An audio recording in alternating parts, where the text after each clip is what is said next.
tere, mis on selles valesti? Täpselt. Liiga väiksed arvud on. Need peaksid vähemalt kahekordistama. Või Bitcoini küll, aga nulliga korrutades saad ikka nulli. Ma olen viimasel ajal mõelnud, et mis toimub, mis valesti on. Mul on ju sõpru, aga keegi pole lihtsalt investeerimisest huvitatudki. Miks? Mis juhtus? Kuidas ma võiksin neid nakatada? Ja siis mul... Okei, ärme liiga etteruta, eks ole. Meil on 2 minutit aega, see on pikk aeg. Alustame siis minust. Mulle tutvustas investeerimist minu suur vend.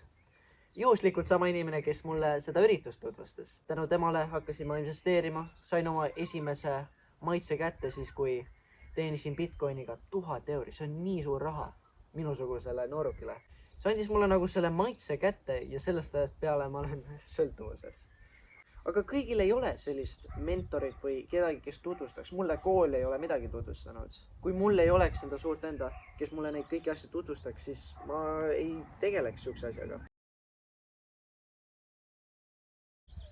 Aga siin on probleem. Kes olen mina, et ma saaksin neid õpetada? Kus ma tean, et ma üldse oskan seda? See oli ju puhas õnn, et ma selle raha teenisin. Plaan on väga lihtne. Õpin, teen, jagan. Alustades ma õpin et ma teaks päriselt, millest ma räägin.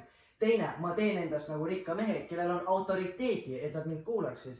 Ja kolmas, kõige tähtsam, ma jagan seda kõigile, et nendest saaksid ka minusugused ja ma ei oleks nii üksik.